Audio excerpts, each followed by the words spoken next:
నమస్తే ఫ్రెండ్స్, నా పేరు తులసి చందు. మన దేశంలో నిజంగానే ప్రజాస్వామ్యం అతిపెద్ద జోక్ లాగా మారిపోయిందా? మనం వేసే ఓటుకు ఏ విలువ లేకుండా పోయిందా? దేశంలో ఓటు వేయకముందే, ప్రజల తీర్పు ఇవ్వకముందే ఎవరు గెలవాలి అనేది కొంతమంది వ్యక్తులకు అనుకూలంగా ఎలక్షన్ కమిషన్ ముందే డిసైడ్ చేసేస్తోందా? రాహుల్ గాంధీ హెచ్ ఫైల్స్ పేరుతో, హైడ్రోజన్ బాంబు పేరుతో బయటపెట్టిన ఓట్ చోరీ వ్యవహారం లేటెస్ట్ ఎపిసోడ్, లేటెస్ట్ సిరీస్ ఇలాంటి చాలా క్వశ్చన్స్ ని రైజ్ చేస్తుంది. అవన్నీ తెలుసుకుంటే మన మైండ్ బ్లాంక్ అవుతుంది. We did Madhepura. Once we did Anand, we suspected that this is not just happening in individual constituencies. It is happening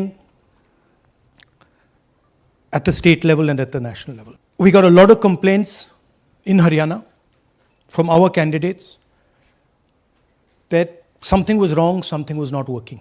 Their predictions all went upside down. We had experienced this in Madhya Pradesh, experienced it in Chhattisgarh, Maharashtra, but we decided to zoom into Haryana and go into details about what had happened there.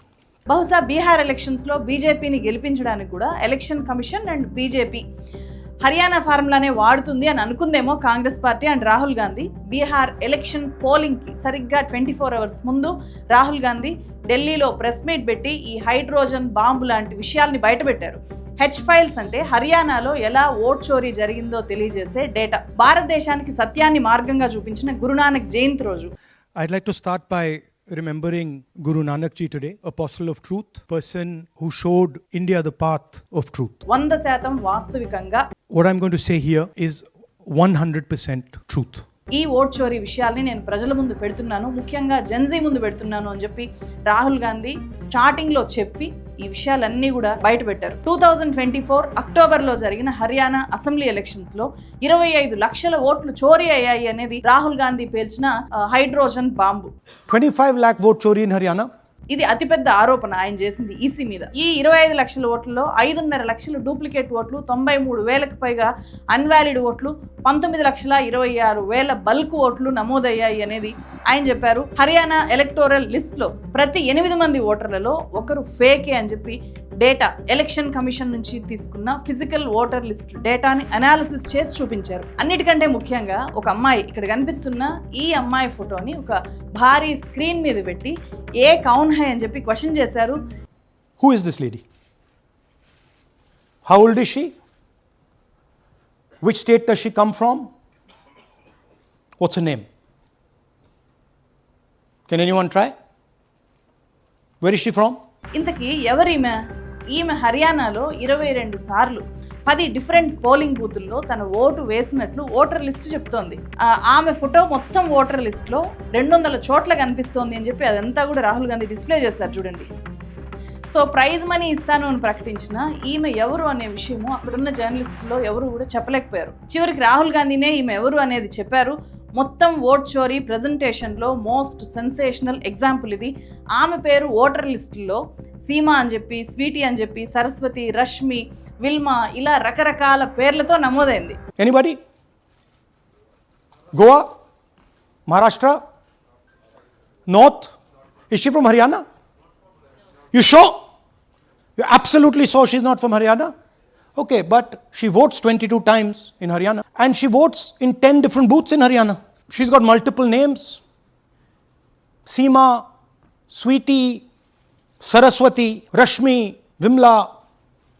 Now what's interesting about this and why I'm opening with this slide, because this happens in 10 booths. That means that this is a centralized operation. That somebody fed this lady into the electoral list at a centralized level, not at the booth level. Just like Anand and just like Madhepura. So last guesses, I'm going to give a prize if anybody can guess this. Anybody? She's from Brazil. She's a Brazilian model. That's a stock photograph. And she's one of 25 lakh such records in Haryana.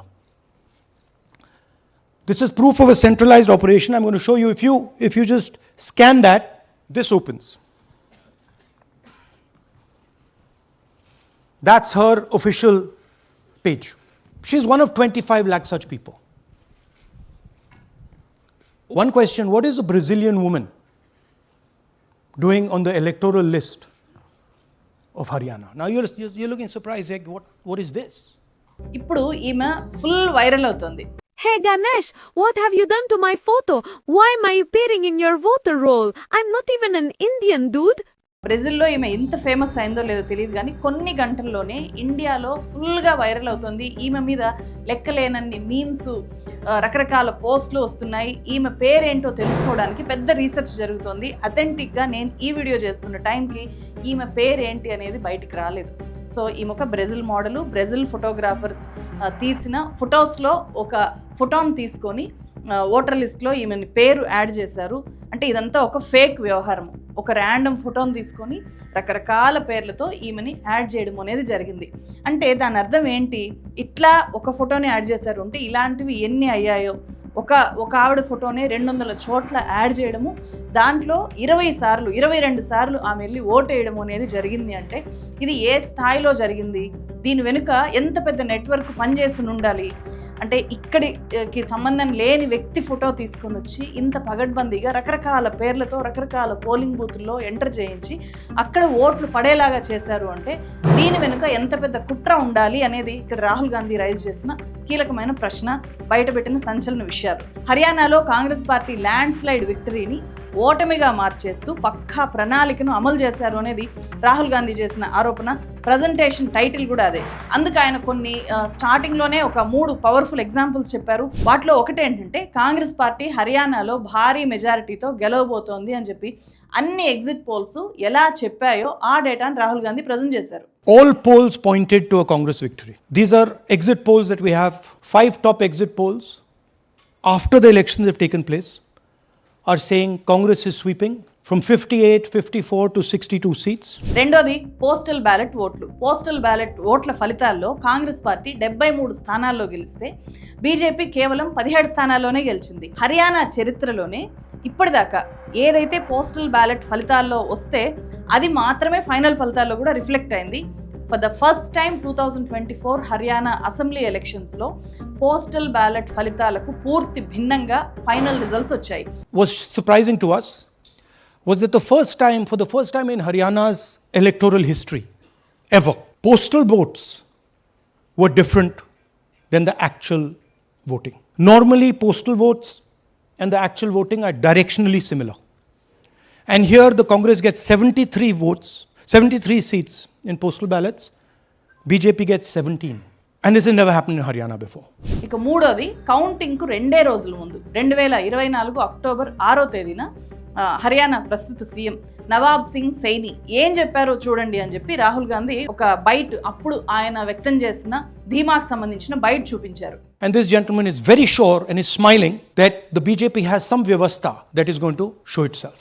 Please look at the smile. Bharatiya Janata party एक तरफा सरकार बना रही है, हमारे पास सारी व्यवस्थाएं हैं, आप चिंता मत करिए. ఇది రాహుల్ గాంధీ ఎలక్షన్ కమిషన్ ఇచ్చిన ఓటర్ లిస్ట్ ఆధారంగా బయటపెట్టిన 3వ ఓట్ చోరీ. హర్యానా అసెంబ్లీ స్థానాలకు సంబంధించి ఎంత డేటాని కాంగ్రెస్ పార్టీకి సంబంధించిన వాళ్ళు ఒక టీమ్గా ఏర్పడి వాటిలో ప్రతి పేపర్ని తిప్పి చూసి ఈ ఓటర్ లిస్ట్ అంతా కూడా ఎలక్షన్ డేటా మొత్తం అనలైజ్ చేశారో ఒక పెద్ద కట్టని బండిల్ ఆఫ్ పేపర్స్ని కూడా రాహుల్ గాంధీ ఇదే ప్రెస్ మీట్లో ప్రజెంట్ చేశారు. ఫస్ట్ టైం కర్ణాటకలో ఉండే మహదేవపుర అసెంబ్లీ నియోజకవర్గము, ఆ తర్వాత కర్ణాటకలోనే ఉండే ఆలంద్ నియోజకవర్గంలో ఎలా ఓట్ చోరీ జరిగిందో రోజుల కొద్దీ అనేక మంది, వందల మంది వాటి మీద అనలైజ్ చేసి బయటికి తీసిన డేటాని ఇలాంటి ప్రజెంటేషన్స్ రూపంలో గతంలో బయటపెట్టారు. నేను కూడా ఓట్ చోరీ అని చెప్పి గతంలో చేసిన వీడియోలో మహదేవ్పుర గురించి డీటెయిల్గా చెప్పడం జరిగింది. ఈ ప్రజెంటేషన్ మొత్తంలో రాహుల్ గాంధీ నొక్కి చెప్పింది ఏంటంటే ఇలా ఈ ఓట్ చోరీ కేవలం హర్యానాకు మాత్రమే పరిమితం కాలేదు, మధ్యప్రదేశ్, ఛత్తీస్గఢ్, మహారాష్ట్రలో కూడా ఇలాంటివి జరిగాయి, ఇదంతా కూడా చాలా వ్యవస్థాగతంగా జరిగింది అని చెప్పారు. మేము మాత్రం హర్యానా మీద ఫోకస్ చేసినప్పుడు ఇలాంటి విషయాలన్నీ తెలిసాయి అని చెప్పారు. ముఖ్యంగా యువతకు, జెన్జీకి ఇది మీ ఫ్యూచర్కి సంబంధించింది కాబట్టి మీరు ఇది తెలుసుకోవాలి అని చెప్పి అందుకే 100% వెరిఫికేషన్ చేసి పదే చెక్ చేసిన తర్వాతే వీటినన్నింటినీ మీ ముందు పెడుతున్నాను అని కూడా చెప్పారు. సో ఎలక్షన్ కమిషన్ మీద చేస్తున్న ఆరోపణలు కాబట్టి చాలా మైండ్ఫుల్గా చాలా కాన్షియస్తో తను ఈ వేదిక మీద నుంచి మాట్లాడుతున్నట్లు కూడా చెప్పారు.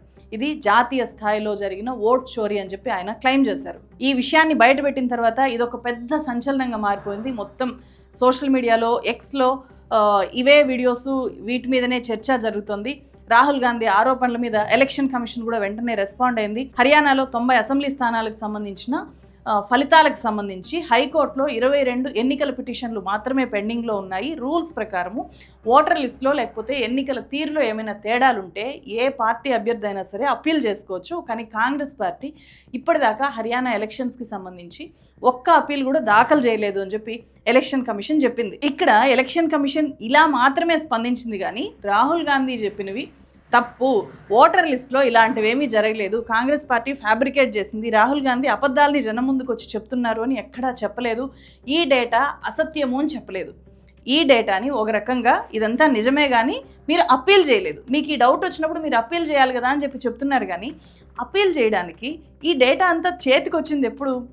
సో ఇదంతా కూడా ఆన్లైన్లో అందుబాటులోకి రాని డేటా. ఇదంతా కూడా ఆన్లైన్లో ఫిజికల్గా మనం ప్రింట్ తీసుకోవడానికో వెరిఫై చేయడానికో లేకపోతే సెర్చ్ కొట్టి ఒక పేరు సెర్చ్ కొడితే మొత్తం ఆ పేరు మీద ఎన్ని ఉన్నాయో ఇలా రాదు ఆన్లైన్లో. ఇప్పటికీ అట్లా లేదు, ఆ రకంగా స్కాన్ చేయలేము. కాబట్టి ఫిజికల్గా తీసుకోవాలి, లేకపోతే ప్రతి ఓటర్ని ప్రతి పేరుని వెరిఫై చేస్తూ వెళ్ళాలి ఆన్లైన్లో. అలా చెక్ చేయడం సాధ్యం కాదు. కాబట్టి ఈ ఓట్ చోరీ వ్యవహారాలు డీప్గా ఒక పెద్ద వ్యవస్థ, అంటే ఎవరైనా ఇండివిజువల్స్ ఇది చేయాలి అంటే ఇది సాధ్యం కాదు. కాంగ్రెస్ పార్టీకి చాలా పెద్ద యంత్రాంగము, చాలా పెద్ద పార్టీ కాబట్టి వాళ్ళు చాలామందిని అపాయింట్ చేసుకొని నెలల కొద్దీ ఒకే ఇష్యూ మీద, ఒక స్టేట్ మీద, ఒక నియోజకవర్గం మీద పనిచేస్తే కానీ ఇంత పెద్ద వ్యవహారాలు ప్రతి డీటెయిల్తో సహా వాళ్ళు ఇప్పుడు బయట పెట్టగలిగారు.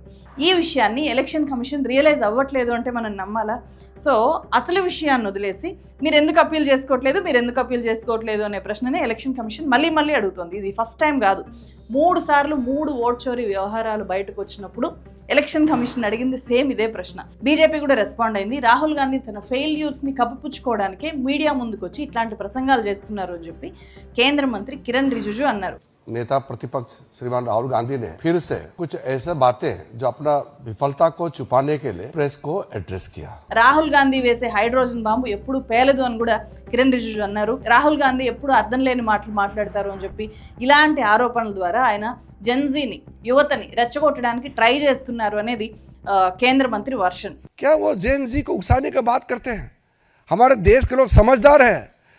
देश के पूरा युवा पीढ़ी, पूरा न्यू जनरेशन, इसको वो डाइवर्ट करने के लिए जो राहुल गांधी जो खेल खेल रहे हैं. అలాగే బీహార్లో 2 రోజుల్లో ఎలక్షన్స్ ఉన్నాయి కాబట్టి కాంగ్రెస్ అక్కడ చెప్పుకోవడానికి ఏమీ లేదు కాబట్టి ఈ విషయాన్ని ఇప్పుడు ముందుకు తీసుకొని వచ్చారు. హర్యానా గురించి ఇప్పుడు బీహార్ ఎలక్షన్స్లో గెలవడం కోసము కథలు చెప్తున్నారు అనేది కూడా కిరణ్ రిజిజు రాహుల్ గాంధీ ఎక్స్పోజ్ చేసిన ఈ ఓట్ చోరీ మీద చేసిన కౌంటర్. बिहार में तो कुछ बचा नहीं है, इसलिए ध्यान को भटकाने के लिए हरियाणा के इशू को लेके आ रहे हैं. ఇక్కడ కాసేపు రాహుల్ గాంధీ చెప్పింది కథలే అని చెప్పి అనుకుందాము. మరి కళ్ళ ముందు కనిపిస్తున్న ఈ డేటా ఎలా తప్పు అవుతుంది? గతంలో 2 సార్లు రాహుల్ గాంధీ ఓట్ చోరీని ఎక్స్పోజ్ చేసినప్పుడు కేంద్ర ఎలక్షన్ కమిషను ఆయన ఆరోపణలు తప్పు అని చెప్పి అప్పుడు చెప్పలేదు, ఇప్పుడు చెప్పలేదు కదా. పైగా సీసీటీవీ ఫుటేజ్ బయట పెట్టండి అని చెప్పి రాహుల్ గాంధీతో పాటు చాలా పార్టీలు అడిగాయి. అప్పుడు chief election commissioner Gyanesh Kumar ఏమన్నారో తెలుసు కదా అందరికీ. తెలియకపోతే మర్చిపోయింటే ఒకసారి ఇక్కడ చూడండి ఏమన్నారు. क्या अपनी माताओं, बहुओं, बेटियों सहित किसी भी मतदाता की सीसीटीवी वीडियो चुनाव आयोग को साझा करनी चाहिए क्या? ఎన్నికల ప్రక్రియ ట్రాన్స్పరెంట్గా జరిగిందో లేదో చెప్పే సీసీటీవీ ఫుటేజ్ బయట పెట్టమంటే అది మహిళల ప్రైవేట్ వీడియోలు బయట పెట్టినట్లు ఎలా అవుతుంది? ఇలాంటి చీఫ్ ఎలక్షన్ కమిషన్ నేతృత్వంలో మన దేశంలో ఎన్నికల ప్రక్రియ అనేది ఎలా కరెక్ట్గా జరుగుతుంది అనే ఆందోళన ఈయన మాటల తర్వాత చాలా మందిలో కలిగింది. ఎన్నికల సంఘం తీరు మీద ప్రముఖ యాక్టివిస్టు, ఎన్నికల విశ్లేషకులు యోగేంద్ర యాదవ్ కీలకమైన ప్రశ్నల్ని లేవనెత్తారు. హర్యానా ఎలక్షన్స్ కంటే ముందు ఈసారి హర్యానాలో బీజేపీనే గెలుస్తుంది అని చెప్పే ఒక్క రిపోర్ట్ని కానీ ఒక్క పోస్టర్ని కానీ ఇప్పుడు చూపించగలరా అని చెప్పి యోగేంద్ర యాదవ్ అడుగుతున్నారు. लेकिन मैं बार बार पूछता हूं, मुझे एक व्यक्ति दिखा दीजिए, एक पत्रकार, एक पोलस्टर जिसने हरियाणा चुनाव के पहले ये कहा हो कि बीजेपी ये चुनाव जीत सकती है। ఒకప్పుడు ఒకే నియోజకవర్గంలో ఓట్ చోరీ జరిగింది అని అనుకున్నాము, కానీ తర్వాత నియోజకవర్గాల సంఖ్య పెరిగింది, ఇప్పుడు రాష్ట్రాల్లోనే ఇలా జరిగింది అని బయటపడుతోంది అని చెప్పి అన్నారు. అలాగే ఆయన ఒక ప్రశ్న కూడా అడిగారు. ప్రస్తుతం బాల్ ఎన్నికల కమిషన్ కోర్టులో ఉంది, కానీ వాళ్ళు ఏం సమాధానం ఇస్తారో ముందే తెలుసని కూడా చెప్పారు. ఆ సమాధానం ఏంటో తెలుసు కదా, రాహుల్ గాంధీ ఎలక్షన్ కమిషన్ దగ్గరకు వచ్చి అప్పీల్ చేయాలి అని చెప్పేది ఎప్పుడు ఎలక్షన్ కమిషన్ చెప్తూ వస్తున్న వాదన. దాన్నే యోగేంద్ర యాదవ్ మరోసారి ఇక్కడ గుర్తు చేశారు. अब बॉल इलेक्शन कमीशन के पाले में है, जवाब क्या आएगा हम पहले से बता सकते। ఈసీ డేటా ప్రకారమే లక్షల్లో దొంగ ఓట్లు ఉన్నాయి అని చెప్పి, ఈసీ డేటా ప్రకారమే లక్షల్లో నిజమైన ఓట్లు రద్దయ్యాయి అని చెప్పి, ఈసీ డేటా ప్రకారమే బతికున్న వాళ్ళను కూడా చంపేస్తున్నారు అని చెప్పి చాలా ఆధారాలు ఎప్పటికప్పుడు బయటకు వస్తున్నా కూడా సిఈసి మాత్రము నాన్ సీరియస్గా చాలా బేలతనంగా ఇలాంటి సమాధానాలు చెప్తూ వస్తుంది. ప్రతి ఒక్క ఓటును పరిరక్షించి ఓటర్ల హక్కుల్ని కాపాడాల్సిన ఎన్నికల సంఘము ఒక్క ప్రశ్నకు కూడా సరైన సమాధానం ఇప్పటిదాకా చెప్పలేదు. ఈ ఓట్ చోరీ వ్యవహారము రకరకాలుగా ఎస్ఐఆర్ రూపంలో బీహార్లో చాలా ఓట్లు గల్లంతయ్యాయి అని చెప్పి బయటకు వచ్చినా, ఇలా రాహుల్ గాంధీ 3 సార్లు ప్రెస్ ముందుకు వచ్చి ఈ ఓట్ చోరీ వ్యవహారాలను ఎక్స్పోజ్ చేస్తున్నాను అని చెప్పినా సరైన కౌంటర్ ఇప్పటిదాకా ఎలక్షన్ కమిషన్ నుంచి రాలేదు. సో మన ఎలక్షన్ సిస్టమ్ ట్రాన్స్పరెంట్గా లేకపోతే మన దేశంలో ప్రజాస్వామ్యమే లేనట్టు కదా. మరి ప్రజాస్వామ్యం ఉందా లేదా అని చెప్పి ఎవరు నిరూపించాలి? ఇక్కడ వ్యవస్థల మీద నమ్మకాన్ని నిలబెట్టాల్సిన సంస్థ అధికారంలో ఉన్న వాళ్ళ కాళ్ళ కిందకి వెళ్ళిపోతే దేశంలో ప్రజాస్వామ్యం ప్రాణాలతో ఉండే పరిస్థితే ఉండదు. ఎన్నికల వ్యవహారాల్లో ఏం జరగకూడదు అని చెప్పి రాజ్యాంగ నిర్మాతలు, ముఖ్యంగా డాక్టర్ బాబాసాహెబ్ అంబేద్కర్ దశాబ్దాల క్రితమే భయపడ్డారు. ఇప్పుడు అక్షరాల అదే జరుగుతోంది. అన్ని అర్హతలు ఉన్న వ్యక్తిని మాత్రమే ఎలక్షన్ కమిషన్ అధిపతిగా నియమించాలి అన్న రాజ్యాంగపరమైన నిబంధన లేకపోతే ప్రభుత్వం ఒక మూర్ఖుడిని లేకపోతే నిజాయితీ లేని వ్యక్తిని నియమించే ప్రమాదం ఉంటుంది. అదే జరిగితే అలాంటి వ్యక్తి అధికారులకు, నాయకులకు బానిసగా మారిపోతాడు అని చెప్పి 1949 జూన్ 16న కాన్స్టిట్యూంట్ అసెంబ్లీలో ఎన్నికల సంఘం విధుల మీద జరిగిన చర్చకు సమాధానంగా రాజ్యాంగ నిర్మాత డాక్టర్ బాబాసాహెబ్ అంబేద్కర్ ఈ మాటల్ని చెప్పారు. ఈసీ గాడి తప్పే ప్రమాదాన్ని ఆయన అప్పుడే ఊహించారు. రాజ్యాంగంలోని ఆర్టికల్ 324 ప్రకారము చీఫ్ ఎలక్షన్ కమిషన్కు సుప్రీంకోర్టు న్యాయమూర్తితో సమానమైన అధికారాలు ఉంటాయి, సమానమైన ప్రొటెక్షన్ కూడా ఉంటుంది. రాజ్యాంగ సభ డ్రాఫ్టింగ్ కమిటీ సమావేశంలో కూడా ఈ విషయాన్ని అంబేద్కర్ స్పష్టంగా చెప్పారు. ఎన్నికల విధుల్లో కేంద్ర రాష్ట్ర ప్రభుత్వాల జోక్యం ఏమాత్రం లేకుండా నిక్కచ్చిగా నిష్పక్షపాతంగా ఎన్నికలు నిర్వహించి ప్రజాస్వామ్య స్ఫూర్తిని కాపాడడానికి వీలుగా ఈ స్థాయిని చీఫ్ ఎలక్షన్ కమిషన్కు మన రాజ్యాంగం కల్పించింది. అంత పవర్ఫుల్ పొజిషన్లో ఉన్న వ్యక్తి ప్రధానమంత్రి కంటే, కేంద్ర మంత్రుల కంటే మోస్ట్ పవర్ఫుల్. మరి మన ఎన్నికల సంఘం చీఫ్ జ్ఞానేష్ కుమార్ తన అధికారాన్ని నిజంగా ఉపయోగించుకుంటున్నారా? ఆయన మాటలు, ఆయన తీరు చూస్తే ఏ మాత్రం తన పవర్ని ఆయనే రియలైజ్ అవ్వట్లేదేమో అని చెప్పి అనిపిస్తుంది. లేకపోతే ఎవరి కిందో బానిసగా పనిచేస్తున్నారా అయినా అనే డౌట్ ఖచ్చితంగా వస్తుంది. ఆయన ఒక్క ప్రెస్ మీట్ చూసినా చాలు. సో ఈ రకంగా రాజ్యాంగానికి తూట్లు పొడుస్తుంటే దీన్ని కాపాడాల్సింది, క్వశ్చన్ చేయాల్సింది ఎవరు? రాజకీయ పార్టీల బాధ్యత ఇదేమైనా? రాజకీయ పార్టీలు కూడా చాలాసార్లు కాంప్రమైజ్ అవుతూ ఉంటాయి. ఇక్కడ నిజంగా రియలైజ్ అవ్వాల్సింది ఎవరు? సో రాజ్యాంగానికి ఓనర్లైన ప్రజలు, ముఖ్యంగా ఈ దేశ యువత, జెన్జీ రియలైజ్ అవ్వాలి, ఏం జరుగుతుందో తెలుసుకోవాలి. ఇట్లాంటి డేటాని అర్థం చేసుకోవడము, దీన్ని అనలైజ్ చేసుకోవడము, కంపేర్ చేసుకోవడము, లేకపోతే జ్ఞానేష్ కుమార్ ప్రెస్ మీట్లని చూసి రెస్పాండ్ అవ్వడము, దాన్ని అర్థం చేసుకోవడం అనేది జెన్జీకి చాలా కష్టమైన పనేం కాదు. ఓటు హక్కుకు సంబంధించిన వార్తలు ఏ వచ్చినా దాన్ని సీరియస్గా తీసుకొని అర్థం చేసుకోవాలి యూత్. ఎందుకంటే ఓటులోనే మన దేశ భవిష్యత్తు ఉంటుంది. సో ఈ విషయాన్ని మన యువతకి మనం కూడా రియలైజ్ అయ్యేలాగా ఖచ్చితంగా చెప్పాలి. ఈ వీడియో కనుక చూస్తుంటే మీ ఇంట్లో ఉండే మీ పిల్లలకు ఇదంతా అర్థమయ్యేలాగా చెప్పండి. వాళ్ళ రెస్పాన్స్ ఎలా ఉంటుందో తెలుసుకునే ప్రయత్నం చేయండి. అండ్ ఇలాంటి విషయాలను ఎప్పటికప్పుడు ఈ ఛానల్ మీ ముందు పెడుతూనే ఉంటుంది. అందుకు మాకు కావాల్సిందల్లా మీ సపోర్ట్. సో ఈ ఛానల్ కంప్లీట్ ఇండిపెండెంట్ ఛానల్, ఏ పార్టీకి వాయిస్ ఇచ్చే ఛానల్ కాదు. ఈరోజు ఓట్ చోరీ వ్యవహారాన్ని బయటపెట్టింది అక్కడ రాహుల్ గాంధీ కాంగ్రెస్ పార్టీ ఎంపీ అయ్యుండొచ్చు. రేపొద్దున కాంగ్రెస్ పార్టీ అధికారంలోకి వస్తే ఇదే రకమైన వాయిస్ని మీ ముందు పెడుతుంది. సో ఈ ఛానల్కి మీ సపోర్ట్ కావాలి. జాయిన్ బటన్ క్లిక్ చేసి ఈ ఛానల్లో పెయిడ్ సభ్యులుగా చేరండి.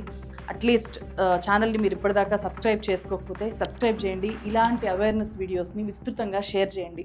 సోషల్ మీడియాలో మీ వాయిస్ని కూడా మీరు పోస్ట్ చేయండి. మీరు ఏమనుకుంటున్నారో ఈ వీడియో కింద కామెంట్స్ రూపంలో తెలియజేయండి. మరో వీడియోతో మళ్ళీ కలుస్తాను. Thank you so much.